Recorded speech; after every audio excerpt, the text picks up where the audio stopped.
안녕하세요. 레벨 1 이코노믹스를 시작하도록 하겠습니다. 우리 레벨 1에서의 이코노믹스는요, 전체적으로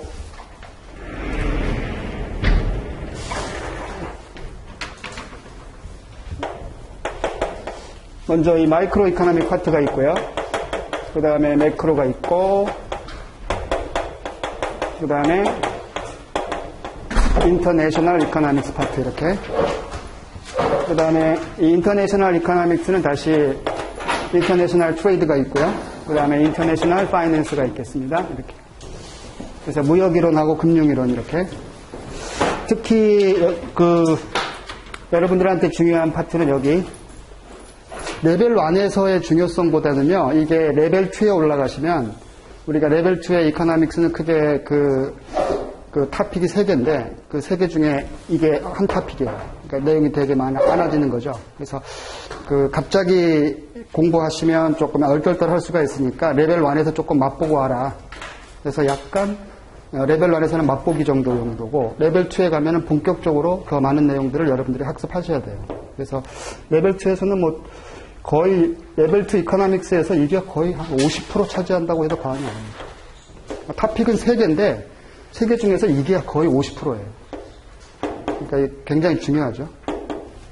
그래서 이쪽의 중요성이 더 크다고 볼 수가 있겠고, 나머지 전체적인 내용은요, 여러분들 학교에서 경제학 원론 수업 들으셨던 분들은 그 정도 레벨이라고 보시면 돼요. 그러니까, 학교에서 여러분들 학생 때 공부하시면서 경제학 원론 수업 들었는데 별로 어렵지 않았다. 그러면 그냥 레벨 1 이코노믹스는 큰 걱정 안 하셔도 돼요. 그리고 미국 시험은요, 우리나라 시험보다 어렵지가 않습니다. 그러니까 우리나라는 막 이렇게 문제를 배배 꼬우잖아요. 출제위원들께서. 그래서 한번 틀려봐라. 막 이렇게 심술 부린 문제들이 많은데, 그냥 미국에서는 그냥 프린시플 오브 이코노미다. 그냥 경제 원리다라고 제목을 달면 진짜 원리에 해당되는 문제만 내요. 배배 꼬우지도 않고 정답도 딱딱 떨어지게 만들고. 여러분도 아시겠지만 미국은 소송의 나라라고 해도 과언이 아니지 않습니까? 문제에서 이렇게 약간 뭔가 문제가 발생하면 소송이 걸려버려요. 그러면 출제 기관이 망해버립니다. 그러니까 아시는 분 다 아시겠지만 미국 시험들은 대부분 이렇게 문제 뱅크가 있지 않습니까? 거기서 이렇게 무작위로 뽑아내는 건데요. 그 문제 뱅크에 올릴 때 최소한 3번 이상의 검증 과정을 거쳐요. 아무런 정답에 문제가 없다 이렇게. 그러니까 모두 정답 처리 이건 있을 수가 없는 거죠. 그러다 보니까 정답은 굉장히 선명한 걸 줘요. 그러니까 의의를 제기하지 않게끔. 그래야 이 소송에 휘말리지 않으니까. 그래서 그냥 원리를 이해하는 분들은 그냥 정답 요거 이렇게. 그래서 레벨 1 시험에서 이코노믹스 때문에 떨어졌다 시험 이런 분들은 없을 것 같아요. 제가 봤을 적에는. 그냥 시간 되시면 다른 과목 공부하십시오. 다른 과목. 근데 좀 어려운 과목들 있지 않습니까? 그것도 공부하시면 되겠고요. 그냥 이코노믹스는 그냥 제가 이렇게 그냥 옛날 이야기 하듯이 하면 그거 그냥 이렇게 들으셔 그냥 시험 보시면 돼요. 그래서 저랑 같이 파이널 리뷰할 때 이렇게 문제 몇 개 풀면 그냥 대충 이런 식으로 내는구나 해서 그냥 문제 그냥 대응하시면 될 것 같습니다. 그래서 처음 공부하시는 분들이 항상 문제거든요. 그러니까 경제학 원론 정도를 들으셨던 분들은 큰 문제가 없는데, 사실 책은 되게 얇아 보이지만요, 경제학 원론책이 되게 두껍잖아요. 그러니까 이쪽에 있는 내용들을 다 함축하고 있다고 해도 과언이 아니거든요. 이걸 확 이렇게 줄인 거니까 사이사이에 또 이렇게 스킵된 것도 있거든요.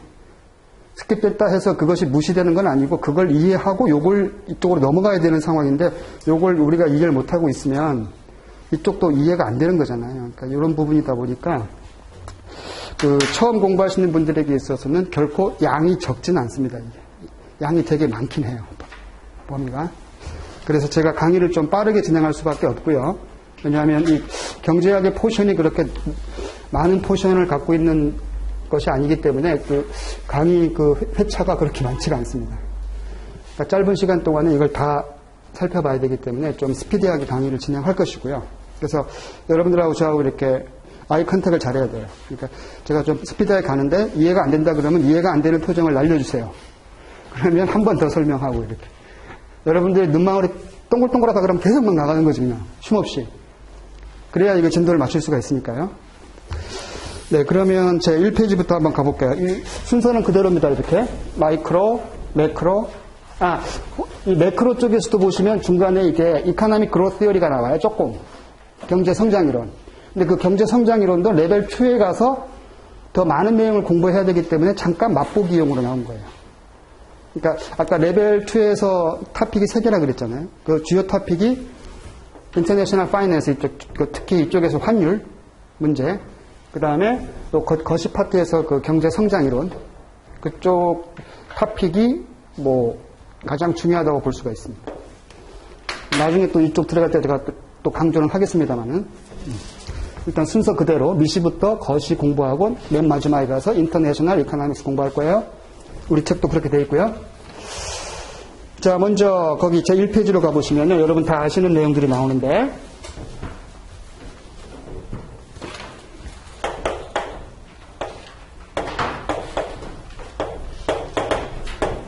이 디맨드 펑션인데요, 수요 함수. 어떤 상품의 수요량을 Q라고 하고요. 이 수요량에 영향을 미치는 요인들이 있겠죠. 첫 번째가 그 생산물의 가격이고요, price. 두 번째가 income, 소득. 이 세 번째 요인이요, prices of related goods라고 해가지고 연관 상품의 가격이라고 우리나라 말로 번역합니다. 연관 상품의 가격. 이 상품마다 이 릴레이션이 존재하는데, 연관성이 존재하는데, 여기에는 크게 두 가지가 있다는 거죠.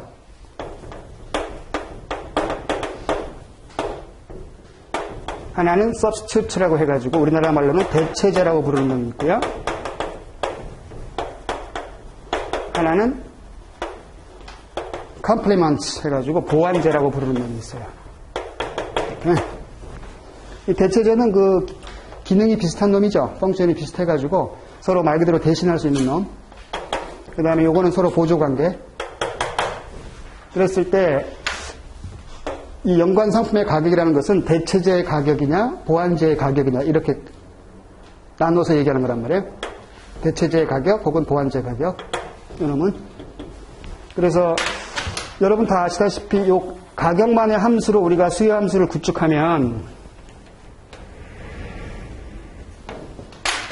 여러분 다 아시는 이렇게 수요 곡선을 그릴 수가 있지 않습니까? 이렇게 일반적인 수요 곡선. 이 가격과 역의 관계죠.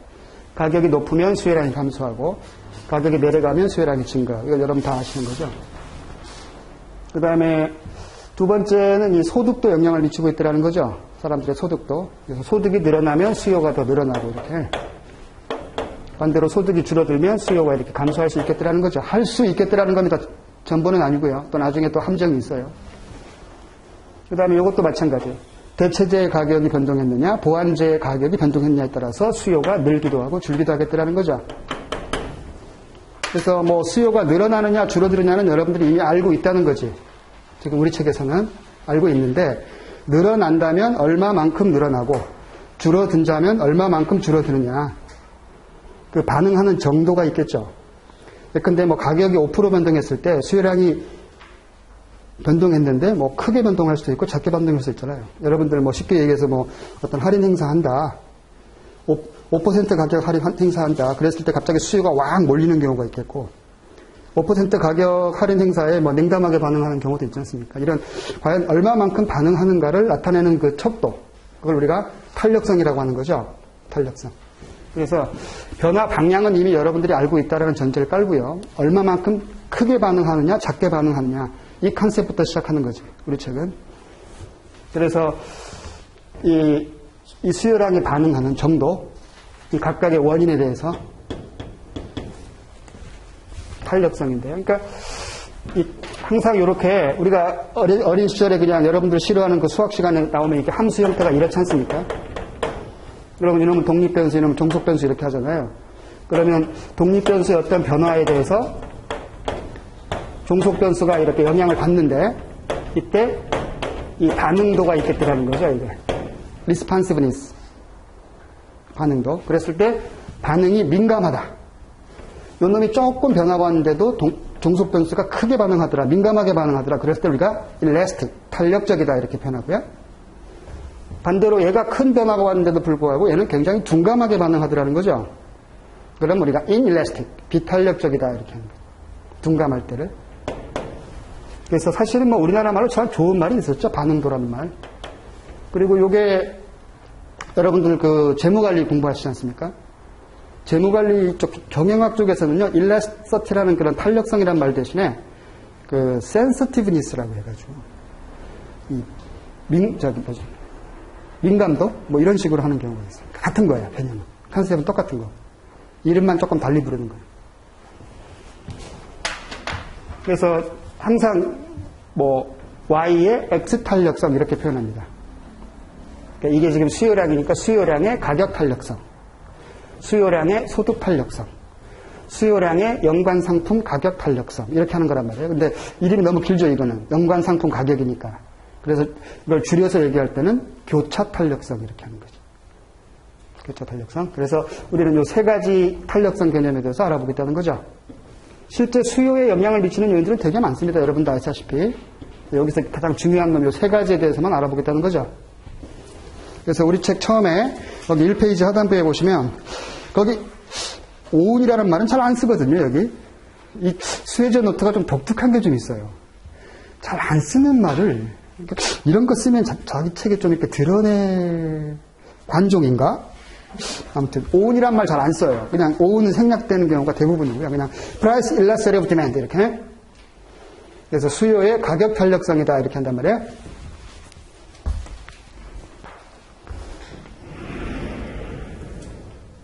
자, 우리 책에는 지금 정의식이 안 나와 있기 때문에 그러니까 여러분들 수준이 굉장히 높다고 지금 생각하는 거예요. 우리 책은. 그래서 다 알고 있겠거니 해서 그냥 하는 건데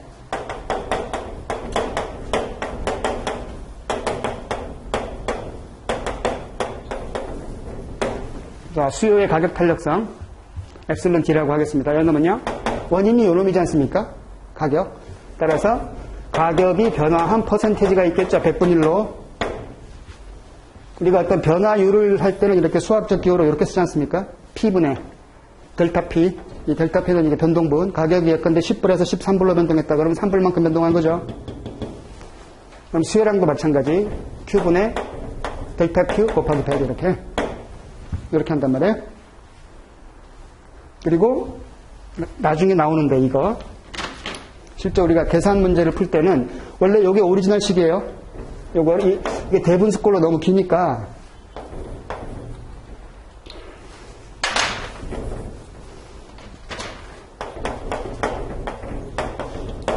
이렇게.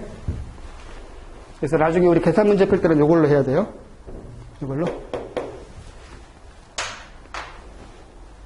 이렇게 표현하고요. 정의식은 그 다음에 이게 지금 결국은 반응도를 나타낸다 그랬지 않습니까?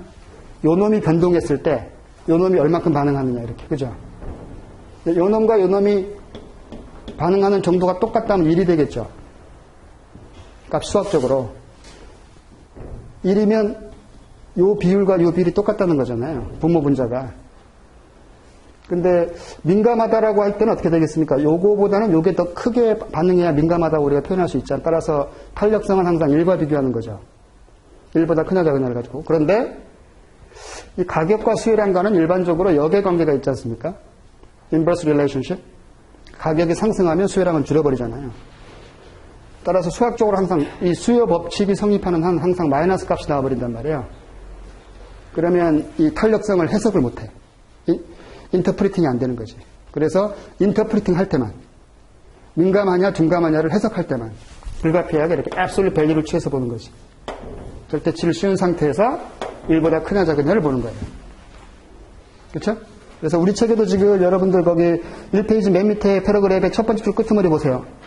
거기 괄호 해가지고 absolute value of elasticity 해가지고 1보다 크면 이렇게 돼 있죠. absolute이라는 말이 등장하지 않습니까? 그러면 이때 우리는 이놈을 elastic, 탄력적이다 이렇게 하고요. 1보다 크면 아무튼 요놈보다는 요놈이 더 크게 변동하는 거니까 양이. 그렇죠? 그러니까 이거 나중에 어떤 상품에 대한 수요의 가격 탄력성을 구해봤더니 예컨대 뭐 마이너스 3이 나왔다 이렇게 값이. 그러면 가격이 1% 변동할 때 수요량은 3% 반응한다 이 뜻이잖아요. 그렇죠? 그런데 가격이 오르는 경우도 있고 내리는 경우도 있잖아. 그럼 가격이 올라가는 상황이면 3% 줄어들었다 이렇게 표현하는 것이고 이 마이너스의 의미는 분모 분자가 서로 이렇게 트레이드 오프 관계라고 이렇게만 해석하면 되는 거란 말이에요. 가격이 내려가는 상황이면 이만큼 증가했다 이렇게 하는 거란 말이에요. 따라서 일단 1보다만 크면 수요량의 반응도가 큰 거니까 일라스틱 탄력적이다 이렇게 하는 것이고요. 그 다음에 1보다 작으면 inellastic 비탄력적이다. 그 다음에 1이면 뭐라고 할까요? 1이면 unit elastic. 네? 그래서 우리나라 말로는 뭐 단위 탄력적이다 이렇게. 그 다음에 극단적인 경우가 있습니다. 요 값이 이렇게 무한대 값을 갖는 경우가 있겠고요. 제로 값을 갖는 경우가 있겠죠. 무한대라는 건 뭐예요? 가격이 미세 변동에 대해서 이게 어마어마하게 변동하더라는 거죠. 너무너무 민감한 거지. 툭 건드리니까 그냥 와 이렇게. 그죠? 따라서 perfectly elastic이다. 이렇게. 완전 탄력적이다 이렇게 하는 거죠. 너무너무 민감하다. 그 다음에 이 놈은 뭡니까? 탄력성 값이 제로라는 것은요, 양이 제로라는 뜻이 아니죠. 요 놈이 변동하더라도 이 놈은 변화가 없다 이거죠. 특정 양 수준에서 움직임이 없다는 뜻이지. 그죠? 따라서 아예 둔감한 거란 말이에요. 따라서 perfectly inelastic 이렇게. 완전 비탄력적이다 이렇게 하는 거죠. 우리 책은 굉장히 지금 산만하게 쓰여져 있어가지고 일목요연하게 제가 요약해드리는 거예요. 그 다음 페이지 2페이지에 가보시면 수요 곡선이 그려져 있는데요.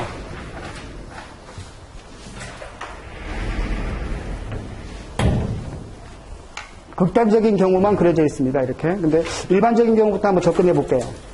이쪽이 가격, 이쪽이 지금 수요량인데요. 수요 곡선이 이건 항상 경제학은요, 상대적 관점으로 봐야 돼요.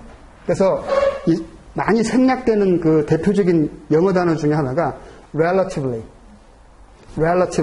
상대적으로 이런 말들이 많이 생략되어 있어요. 그러니까 절대적인 경우는 별로 없고 대부분 다 상대적 관점에서 해석을 합니다. 그래서 상대적으로 기울기가 가파른 놈이 있겠고 이렇게 같은 수요 곡선이라도 이렇게 완만한 놈이 있겠더라는 거죠. 그래서 이 둘을 비교하는 거지. 이때. 그랬을 때 한번 볼게요. 실험해보면 되게 쉬워. 일단 교차점에서만큼은 두 녀석이 지금 가격과 수요량이 동일하지 않습니까? 이렇게. 이제 실험을 해보면 되게 쉬워요. 가격이 이렇게 인하되었다. 한번. 이만큼. 그러면 가파른 놈은 반응이 이 정도밖에 안 나오고 있고요. 똑같은 가격 인하에 대해서 이 녀석은 이만큼이나 반응이 나오고 있지 않습니까? 따라서 요 놈보다는 요 놈이 더 민감한 놈이지. 그렇죠? 따라서 상대적으로 이 가파른 놈은 inelastic demand curve라고 하고요. 비탄력적인 수요 곡선. 이렇게 상대적으로 완만한 녀석은 elastic demand curve다. 이렇게 하는 거죠. 그러니까 상대적으로 가파른 놈에 비해서는 완만한 놈이 플랫한 녀석이 더 일라스틱하다. 이렇게. 그러다가 이제 극단적으로 가서 극단적인 그림은 우리 책 거기 2페이지 상단부에 나와 있죠. 이렇게 수직인 놈이 있겠고요. 그 다음에 이렇게 수평인 놈이 있겠더라는 거죠. 그래서 이 수직인 녀석은 뭡니까? 이쪽이 지금 가격인데 가격이 아무리 변동하더라도 수요량은 이 상태에서 움직임이 없다는 거죠. 반응이 없다는 거죠. 따라서 완전 비탄력적인 수요 곡선이다. 이렇게. perfectly inelastic demand curve다. 이렇게 하는 거죠. 이에 비해서 이 놈은 반대로 perfectly elastic demand curve라는 거죠. 완전 탄력적인 수요 곡선이다. 이렇게. 그러니까 이거랑 한번 가볼게요. 가파르면 가파를수록 비탄력적이잖아. 그죠? 가파를수록. 그러다가 완전히 수직으로 서버리면 완전 비탄력적. 완만하면 할수록 탄력적인데 완전히 수평이면 완전히 탄력적. 이렇게.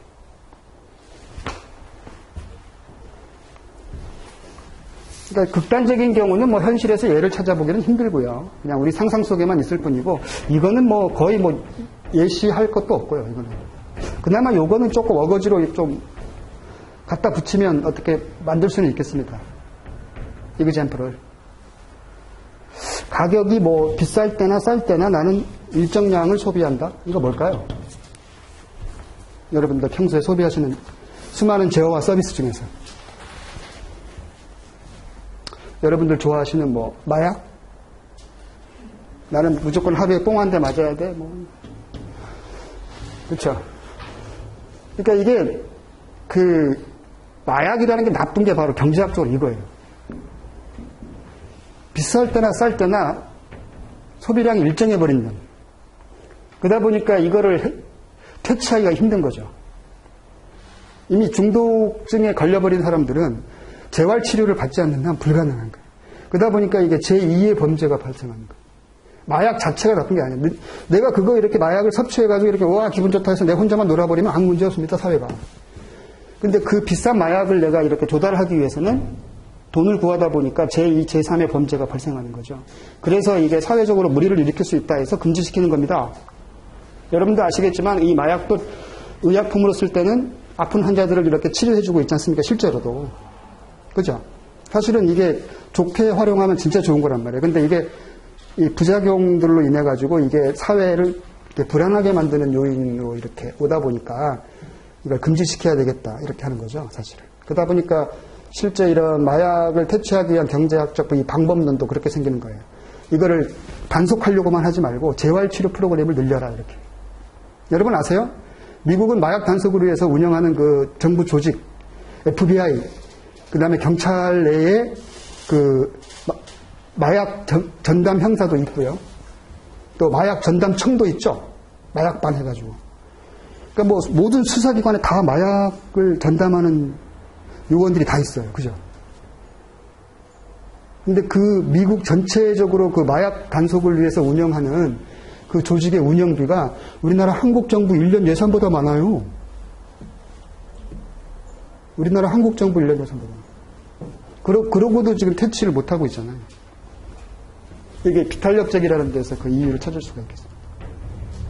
탄력적이면 얘가 시장 논리에 따라가지고 가격을 조금만 올려버리면 확 줄어버리잖아요. 그러면 끝나지. 근데 이게 안 주니까 문제지. 가격을 올려도. 자, 첫 시간이니까 제가 이렇게 아주 웃긴 얘기를 해도 여러분들 안 웃는 거죠? 이제 다음 시간 돼봐 이제 풀어져가지고 웃음이 나와. 저는 경제학 되게 재미있게 강의하려고 노력 중입니다. 그러니까 좀 딱딱한 과목인데 좀 재미있게 공부해서 여러분도 합격하시고. 그럼 좋은 거죠? 그 다음에 실제로 우리가 수많은 재화나 서비스를 소비하면서 어떤 상품은 탄력적으로 어떤 상품은 비탄력적으로 소비하고 있지 않습니까? 그 탄력성에 영향을 미치는 요인은 뭐가 있을까? 우리 책 거기 이 페이지 거기 그림 바로 밑에 보시면 첫 번째 패러그래프 When there are few or no good substitute for a good 한 재화의 good substitute 마땅한 대체제가 없거나 적으면 demand tend to be relatively inelastic 상대적으로 비탄력적이라는 거죠. 대체제가 없으면 대신할 놈이 없으니까 어떻습니까? 가격이 높아도 불가피하게 그놈을 많이 못 줄이는 거죠. 그렇죠? 이 대신할 놈이 있으면 가격이 비싸면 그놈을 확 줄여버리고 대신 다른 놈을 쓰면 되거든. 따라서 대체제가 없는 상품이 있고요. 또 있다 하더라도 대체제가 많지 않은 상품이 있겠죠. 그런 상품들은 우리가 상대적으로 비탄력적으로 소비해요. 이에 비해서 두 번째 패러그래프는 반대 상황을 설명하고 있습니다. 마땅한 대체제가 많으면 상대적으로 수요는 very elastic, 탄력적이라는 거죠. 이게 첫 번째 요인입니다. 대체제의 존재, 가격 탄력성에 영향을 미치는 첫 번째 요인. 그 다음에 두 번째 요인은요. 거기 가운데 보시면 그 까만 다트 두 개가 보이시죠? 까맣게 된 놈. 그 첫 번째 다트를 보시면 portion of income spent on a good. 한 재화가 그 나의 소득이죠, 이거. 인컴에서 차지하는 소비 지출 비중이죠, portion. 지출 비중. 그러니까 여러분들 이렇게 한 달 용돈을 계획해서 한 달 이렇게 생활하고 계시잖아. 그렇죠? 그래서 그걸 가지고 이 다양한 재화들을 소비하고 있는데 거기에 이렇게 포션이 높은 놈이 있고요. 지출 포션이 낮은 놈이 있을 수 있습니다. 이 포션이 높으면 탄력적으로 반응해요. 그러니까 좀 쉽게 얘기해서 비싼 게 있고 싼 게 있잖아. 또 비싼 건 탄력적이고 좀 싼 것들은 좀 비싸고. 포션이 크다는 건 그거죠. 내가 뭐 100만 원 한 달 용돈 가지고 소비하는데 어떤 건 하나에 막 뭐 20만 원, 30만 원짜리가 있는가 하면 어떤 거는 막 200원, 300원짜리도 있잖아요. 200원, 300원짜리가 100% 올라도 우리 신경 안 써. 그 대표적인 게 지금 여러분들 손에 쥐고 있는 펜이야. 그 얼마에 샀는지 기억은 나요? 예? 아무리 우리가 없이 지내는 사람이라 하더라도 뭐 펜도 뭐 싸게 사야 돼 그러면서 막 이마트 가서 한 가스씩 막 사놓고 막 그래? 그 정도는 아니잖아요. 근데 뭐 여러분들 뭐 좋아하시는 무슨 뭐가 있을까 요새는? 아, 이게 학교에서 강의할 때는 애들 막 답이 안 나와. 다 이 가난한 이 노동자의 아들, 딸들만 전부 그냥 내 수업 들어와가지고. 니들 그 포션이 높은 게 뭐냐 그러면 밥값이요. 막 이렇게나 얘기하고. 우리나라 지금 엔겔 개수가 몇인데요, 아직까지. 밥값 타령이나 하고 있고 말이지. 우리 학생들한테는 얘를 찾아보기가 좀 힘들어. 여러분들 이렇게 평소에 갖고 싶은데 좀 이렇게 고가들 있지 않습니까?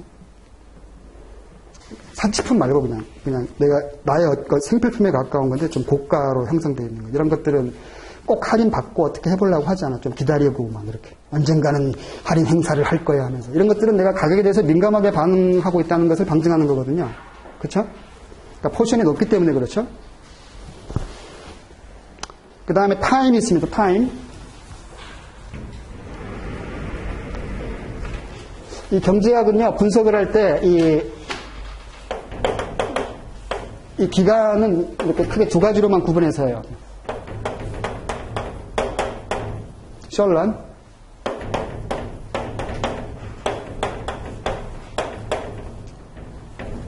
그 다음에 롱런. 이렇게. 이 셜런은요, 어떤 제약이 존재해요. 항상. 제약. 컨스트레인트가 존재하는 거지. 어떤 제약 하에서 내가 움직일 수밖에 없는 짧은 시간을 말해요. 이걸 셜런이라고 해요. 이에 비해서 롱런은 내가 이렇게도 해보고 저렇게도 해보고 이 어드저스트먼트를 충분히 할 수 있는 시간을 말해요. 그러니까 어떤 실제 어떤 연수로 구분하는 건 아니고. 그래서 어떤 상품은요, 상품에 따라서는 뭐 셜런이 10년 걸리는 것도 있고요. 어떤 상품은 1년 만에 롱런이 와버리는 것도 있습니다. 그러니까 그 상황 자체로 우리가 이해를 해야 돼요. 그러니까 어떤 제약이 존재한다 그러면 이건 셜런이에요. 아무런 제약 없이 내가 이렇게도 해볼 수 있고 저렇게도 해볼 수 있다 그러면 이건 롱런이 되는 거지. 오케이? 그랬을 때 일반적으로 이 셜런보다는 롱런이 되면 more elastic, 더 탄력적으로 우리가 행동합니다. 장기가. 왜 그럴까요? 그러니까 단기적으로 아까 첫 번째가 대체제의 유무라 그랬잖아요. 탄력성에 영향을 미치는 요인이. 근데 대체제가 없는 상품들도 장기가 되면은 이 대체제의 출현 가능성이 높아져요. 그러니까 대표적인 것이 우리 그 교과서적으로 얘기할 때 이 석유라는 이 에너지인데요. 우리나라도 지금 최근에 와서야 이런 전기차들이 이렇게 보급률이 이렇게 높아지고 있지 않습니까? 근데 한 10년 전만 하더라도 어때요? 다 이 파슬로 가는 것들이 있잖아요. 다 화석연료로. 그죠? 석유. 그러다 보니까 석유값이 높아도 많이 못 줄였어요. 우리나라는. 대체 에너지가 없었기 때문에.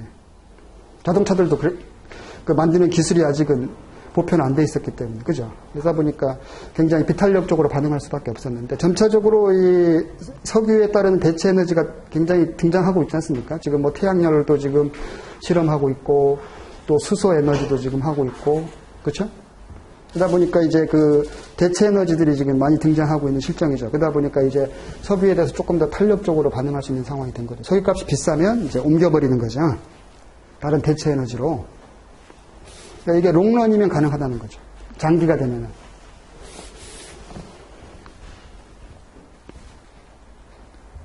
그래서 이 세 가지를 기억하시면 됩니다.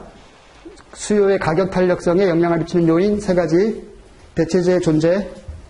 그 다음에 그 소비 지출 비중, 그 다음에 기간의 장단, 이렇게 세 가지.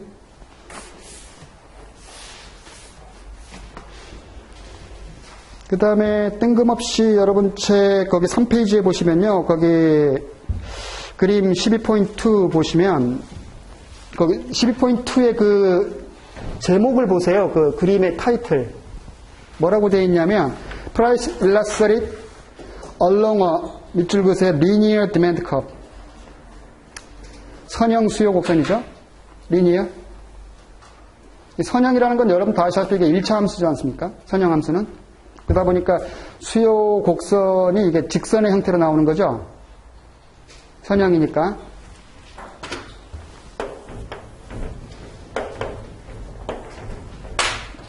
이렇게 직선의 형태로 나와버리는 거죠.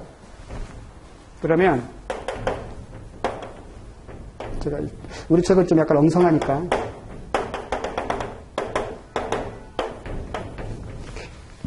정확히 여기 1점이 지금 2등분점이죠.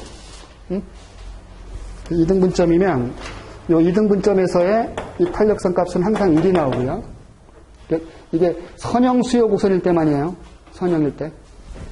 리니어 디맨드 컵일 때. 이 탄력성 값을 계산해 보면 이게 선형일 때 해보면요. 선분의 길이로 나오는데 이 직각 삼각형의 닮은꼴 성질을 이용해서 구할 수 있거든. 근데 어떻게 나오냐면 요 놈분의 요 놈이 나와요. 그러니까 이 수의 탄력성 값을 구해보면 A2분의 AP 이렇게 나온다는 거죠.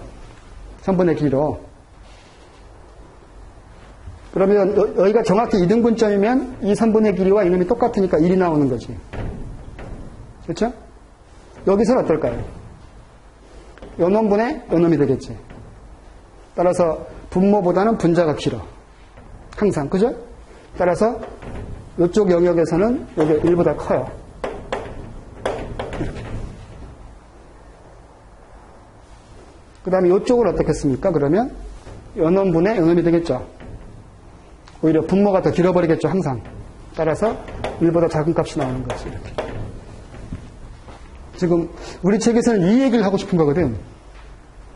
우리 책에서는 이 얘기를 하고 싶은 건데 막 숫자적인 예를 막 이렇게 막 만들어 본 건데 굉장히 산만합니다. 책이. 그래서 우리 책 거기 그림 11.2에서는요. 거기 B 있죠. B. 스몰 B. 포인트가 탄력성 값이 1일 때를 지금 예시하고 있는 거지. 그래서 유니터리 일레스틱이라고 하고 있죠. 유닛 일레스틱이라고도 하고 유니터리 일레스틱이라고 합니다. 그래서 탄력성 값이 1이고요. 얘가 지금 정확히 2등분점이라는 것을 가정하고 있는 거예요. B점이. 그 다음에 A점은 지금 이쪽 영역에 지금 대표로 A점을 한번 찍어본 거지. 따라서 하이 일레스틱이라고 되어 있죠. 그 다음에 C는 이쪽 영역. 대표점. 그래가지고 low elasticity. 여러분들은 그냥 이렇게 알아두시는 게 좋아요. 일단은. 선형일 때만에 국한된 논리고요. 그 다음에 3페이지 거기 맨 밑에 줄 가보세요. 그럼 밑에서 두 번째 끄트머리부터 보시면 in total revenue라는 말이 등장하죠. total revenue. 이 소비자가 어떤 상품에 대한 지출을 하면 그 지출 총액이 존재하겠죠.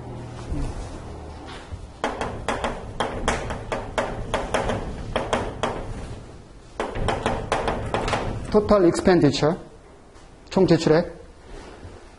이놈은 총 수입액하고 같아요, 항상. total revenue. 그러니까 바이어 입장이냐 셀러 입장이냐에 따라서 이름만 달리 부르는 거지. 사는 사람은 지출액이라 그러는데 물건을 파는 사람은 수입액이라고 그래요. 액수면에서는 똑같아야 되는 거죠. 내가 어떤 상품을 사면서 10,000원을 지출했다면 물건 판 사람은 10,000원을 벌었겠지. 당연히. 그죠? 액수면에서는 같아야 되는 거예요. 항상. 그런데 요게 P/의 Q라는 거지. 그 상품의 가격에다가 그 상품에 내가 산 수요량이 존재하겠죠. 그걸 곱하면 총 지출액이 되는 거지. 판 사람은 총 수입액이 되는 것이고. 그렇죠? 그런데 요게 이 수요의 가격 탄력성과 연관되어 있다는 거죠. 가끔 이 판매자들, 이 셀러들은 가격을 인상함으로써 자신들의 수입을 더 증진을 도모하는 경우들이 있지 않습니까? 근데 이 파는 사람 입장에서 무조건 가격을 올려받았다 해서 수입이 증가하는 게 아니에요. 자, 볼게요. 만약에 이제 판매자가 가격을 인상하려고 합니다. 이렇게. 자기가 파는 물건에 대해서. 그런데 정작 소비자들은 이 상품에 대해서 탄력적으로 반응하고 있었어요. 그러면 총 수입은 오히려 줄여버립니다. 오히려 가격 인상이 자신들의 수입을 줄여버려요. 따라서 판매자들이 손해보는 거죠. 근데 똑같은 가격 인상인데 소비자들이 비탄력적으로 반응하고 있었다. 그러면 그때는 수입이 증가하죠. 이렇게. 그리고 마지막으로 유닛 일래스틱하다. 그러면 총 수입은 no change. 가격 인상 전과 후가 똑같아요. 그래서 이 세 가지 가능성이 존재하는 거죠. 그래서 요게 시험에 나와요. 아니들. 이런 것들. 그리고 이런 것들은 다 전제해 주는 거죠. 소비자들은 뭐 그 상품에 대해서 뭐 탄력적으로 반응하고 있었다, 또는 뭐 비탄력적으로 반응하고 있었다, 이러지. 먼저 전제해 주는 거죠. 그런 다음에 이 수입을 어떤 식으로 움직이느냐, 이런 걸 물어보는 거죠, 시험에서. 그리고 이놈과 연계시켜서 이놈을 활용하는 거지. 리니어 디맨드 커브를 전제해서. 이제 예컨대 가격은 정확히 여기 있었다. 최초의 가격은 수요 곡선의 이등분점 상에서 있었다. 이때 가격을 이렇게 인상하려고 한다. 그러면 총 수입은 어떻게 되느냐. 이렇게 물어본단 말이에요. 그럼 보세요. 여기서 이렇게 가격이 인상되는 순간 탄력적인 구간으로 올라가 버려. 그죠? 탄력적인 구간으로 올라가 버리는 거야. 그러면 가격 인상이 탄력적이면 총 수입은 감소한다가 정답이 되는 거죠. 그 다음에 내리려고 한다 그러면 어떻게 될까? 그러면 비탄력적인 구간으로 와버리는 거예요. 그렇죠? 그러면 비탄력적일 때가 이때잖아요. 근데 가격을 내리려고 한다잖아요. 가격을 내려도 비탄력적이니까 어때요? 수요량이 증가하지 않습니다. 그러면 또 이것도 또 줄어버려요.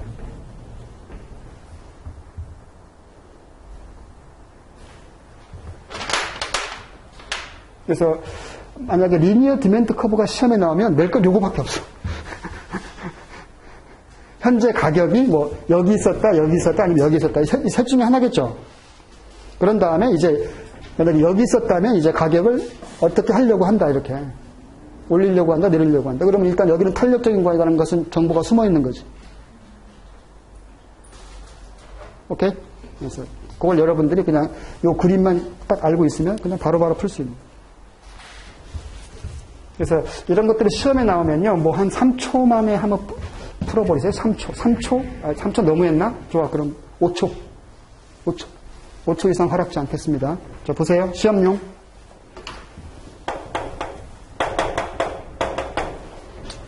자, 총 수입은 피고파이 Q. 이거는 이미 정보를 준다 그랬죠. 근데 뭐 탄력적이다, 이렇게. 아까 가격 올려봤으니까 이번에 한번 내려볼게요. 요게 독립변수, 요게 종속변수였지 않습니까? 따라서 요게 일단 내리면 이렇게. 수요량은 증가하죠. 수요 법칙이 증가하는데 탄력적이면 어때? 크게 반응한다는 거지. 따라서 빵 올라가는 거야, 이렇게. 그럼 누가 이겨, 싸움에서? 얘가 이기잖아. 따라서 총 수입은 증가해요. 그러니까 화살표의 크기로 해보면 돼. 화살표의 크기로. 그러니까 이게 5초밖에 안 걸린다는 거죠. 그래서. 자, 이번에는 비탄력적이다. 이렇게. 가격 내린다. 이렇게. 내려도 비탄력적이니까 어때요? 이게 크게 반응하지 않죠. 따라서 늘어도 찔끔밖에 안 는다는 거지. 따라서 얘가 이겨버리잖아. 따라서 감소한다가 정답이 되는 것이고요.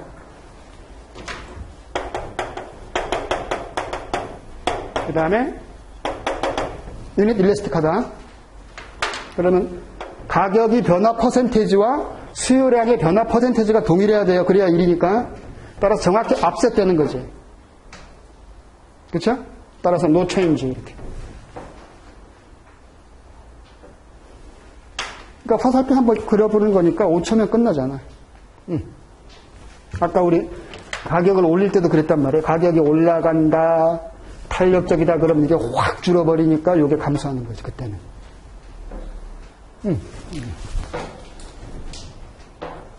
그쵸? 여러분들이 한번 이렇게 딱 화살표만 한번 그려보면 돼요. 가격이 올라간다, 비탄력적이다, 많이 안 줄죠? 비탄력적이니까 따라서 얘가 1이잖아. 따라서 이걸 증가하는 거죠, 이렇게. 유닛 일리스틱 할 때는 똑같죠? No change. 그러니까 실제 여러분들이 수많은 상품들을 지금 쇼핑하고 있는데, 특히 그 대형 쇼핑몰 같은 데 가면 무슨 뭐 요새 그 코로나로 인해 가지고 장사가 안 되니까 할인 행사를 굉장히 자주 하잖아요. 무슨 뭐 대규모 박인 세일 한다고 막 광고해 놓고서는 막상 가보면 어떻습니까? 매장마다 달라, 할인폭이. 어떤 매장은 30% 해주는 매장이 있는가 하면 같은 쇼핑몰인데도, 그죠? 어떤 매장은 뭐 5%, 인색하게 5%밖에 안 해주는 데도 있고. 제일 기분 나쁜 말, 제가 쇼핑몰 갈 때마다 제일 기분 나빠하는 말 중에 하나예요. 이게 뭔지 아세요? 저희들은 노세일 브랜드예요. 이 말 제일 싫어하거든요. 노세일 브랜드. 안 판다는 거죠? 안 파는 브랜드. 노세일 브랜드. 그냥 전시만 하는 거야. 전시. 그래서 그냥 우린 구경만 해줘야 됩니다. 노세일 브랜드라는데. 그죠? 안 파는 브랜드라는데 그걸 사면은 그건 안 되죠. 그거는 대상권 침해입니다. 그냥 구경만 하고, 그냥 전시품이니까 구경만 하시고 바로 나오셔야 돼요. 그래서 뭐, 딱 나가려 그러면 뭐, 백화점 카드 있으시면 5%는 해드릴게요. 뭐, 이게, 굉장히 비탄력적인 상품이에요. 백화점 카드 있으시면 5% 디스카운트 해드릴게요 하는 매장들 가보시면요. 굉장히 비탄력적인 상품이에요. 자기들이 파는 걸 알아. 판매자들은 이 경제 논리를 알고 대응합니다. 그러니까 이 합리성 면에서 판매자가 더 커요. 판매자가 여러분들 그 경제학 배우셨던 분들 기억나요? 소비자들은 효용 극대화를 추구한다고. 기억나요? 근데 효용이 눈에 보이나? 안 보이는데 판매자들은 이윤 극대화를 이윤은 눈에 보이지. 바로 눈앞에서 그냥 이게 달러 표시가 왔다 갔다 하잖아. 그러니까 합리성 면에서 판매자가 더 커요. 왜냐하면 바로바로 보이니까. 나의 만족감을 화폐 가치로 환산하면 얼마일까? 이거 여러분들 해본 적 있나요? 물건 사시면서? 나 이거 오늘 샀는데 되게 마음에 들어. 근데 그럼 얼마? 네 만족감이 얼마? 나 저런 항상 그렇게 하거든. 막 이렇게 물건 사가지고 기뻐하는 사람이 있으면 너의 지금 만족감이 되게 높은가 본데 그거를 화폐 가치로 환산하면 얼마니? 그걸 우리 경제학적 용어로는 한계 편익이라고 한단다. Marginal benefit. How much? 그러면 다시는 나한테 물건 샀다는 얘기 안 합니다. 이게 본인 스스로도 애매하거든요. 측정하기가. 그렇죠? 효용은. 이 효용이라는 것은 이렇게 특정하기가 쉽지가 않아요. 그래서 가끔 경제학의 욕먹는 게 그거야. 이렇게 뭐 잘 측정도 안 되는 그런 개념 가지고 막 설명하고 있다고 해가지고. 경영학 하시는 분들이 유일하게 비판하는 것 중에 하나는. 다른 건 다 죽어. 경제학한테. 근데 보이는 것도 지금 평가하기 힘들어 죽겠는데 안 보이는 것까지 평가하는 걸 가지고 경제학은 떠들고 있다고 하면서 비판해요. 이거 맞는 말입니다. 근데 그거죠. 그러니까 그걸 만약에 가치를 환산할 수만 있다면 정확하다는 거죠. 그게 오히려 경제학적 관점이. 근데 이게 환산하기가 어렵다라는 현실적 한계점이 있는 거지. 그래서 경제학이 좋아. 무궁무진한 말장난이 가능하거든. 어렵지 않겠죠? 이거 나오면 우린 다 맞춰서 해. 그래서 쇼핑몰에 가가지고요, 30% 이상 세일하는 매장을 잘 한번 이제부터 눈여겨보세요. 탄력적인 상품이야. 30% 이상 꼬박꼬박 그 할인 행사에 참여하는 업체들이 파는 물건들을 보시면 이게 할인을 했을 때 이게 크게 증가한다는 걸 알고 있기 때문에 탄력적인 상품이라고 해요. 근데 비탄력적인 상품은 할인 행사 이걸 안 한다는 거죠. 왜냐하면 이게 찔끔 증가해요. 오히려 손해봐. 그러니까 오히려 비탄력적인 상품은 이렇게 고가 전략으로 나간다고요. 가격을 막 높이 불러요. 그래도 많이 안 주니까. 이걸 알고 있거든. 그래서 그 뭐 백화점 카드 있으면 5% 할인해 드릴게요 하는데 가보면 값들이 되게 비싸. 막 옷 한 벌에 막 몇백만 원 막 이렇게 해버려. 그쵸? 그래서 그걸 알고 있거든요. 그래서 비싸게 팔아야 오히려 자기들이 그 판매 수입이 증가한다는 사실을 알고 있기 때문에 비싸게 파는 거예요. 비탄력적이니까. 시험은 아마 이런 것들을 물어볼 것이고요. 그 다음에 4페이지로 건너가서 Income Illusory of Demand.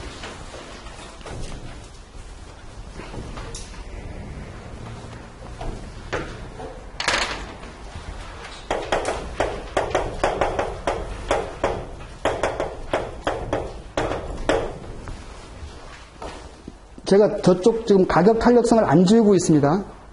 그거랑 자꾸 이렇게 연관시켜서 보세요.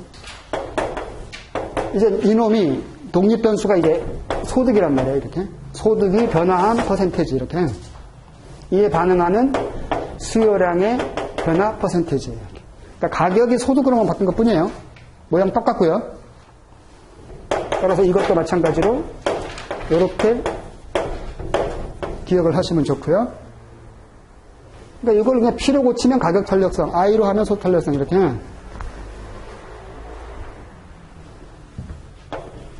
이놈은 절대치를 씌우지 않습니다. 이놈은 그래서 이렇게 절대치를 씌우지 않는 대신에 0보다 작은 값, 0보다 큰 값을 먼저 구분해 주는 거지. 이거는 일단 탄력성은 이게 민감하냐 둔감하냐만 우리가 이렇게 인터프리팅 할 때는 1과 비교하면 되는 거란 말이에요. 1보다 크냐 작으냐. 근데 1과 비교하기 전에 0과 비교하는 경우가 있다. 그러면 탄력적이다 비탄력적이다를 얘기하기 전에 앞서서 평가할 사안이 하나가 더 있다는 뜻이에요. 0보다 크다는 것은요. 요놈과 요놈이 서로 같은 방향으로 움직이면 돼. Same direction. 올라갈 때 같이 올라가고 내려갈 때 같이 내려가면 돼. 그죠? 그러면 수학적으로 항상 포지티브 넘버가 나오잖아. 변화 방향이 같으면 Same direction. 그러면 소득이 늘어날 때 수요량도 늘어나고 줄어들 때 같이 줄어드는 거잖아요. 소득과 수요량의 비례관계죠. 그러면 이놈은 우리가 정상제라고 부르는 거죠.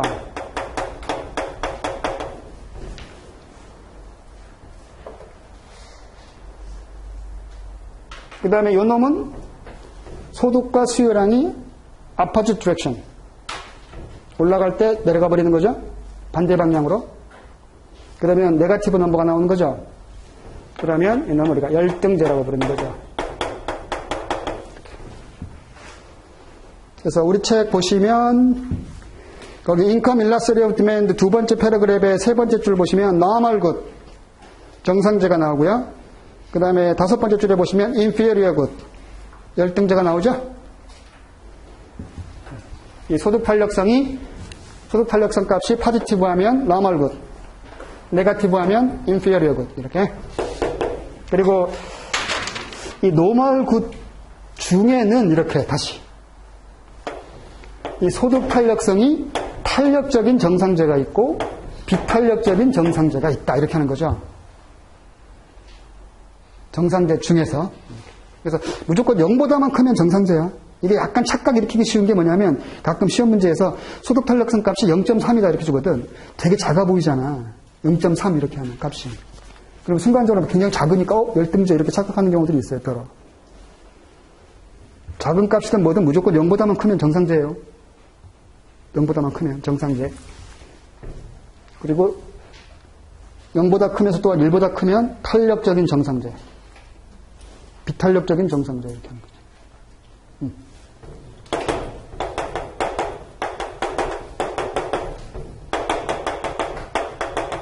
참고로 알아두십시오.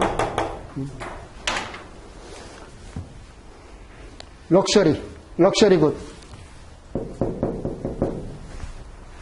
뭐 여러분들 좋아하시는 루이비통, 구찌, 프라다 뭐 이런 것들. 생필품, 밥값. 열등제 어떤 것들이 있을까요? 이 열등제에 대한 주의점이 뭐냐면요. 처음부터 열등제는 존재하지 않고요. 어떤 사람에게 열등제는 또 어떤 사람에게는 정상제일 수도 있다는 사실. 그래서 그냥 이것까지 시험에는 안 나올 텐데요. 이것까지는 안 나올 텐데 이쪽에다가 가격을 놓고 이쪽에다가 수요량을 넣으면 우리가 수요 곡선이라고 하잖아요. 여기다가 가격을 안 넣고 소득을 넣어서 그림을 그리는 경우가 있어요. 그러면 그때 이놈을 우리가 엥겔 곡선이라고 하거든. 엥겔은 이거 우리 사람 이름이고요. 그래서 이게 이렇게 오른쪽으로 올라가는 기울기를 가지면 이거 정상제라고 해요. 정상제 엥겔 곡선 이렇게. 소득과 비례하지 않습니까? 그런데 열등제는 이렇게 그려요.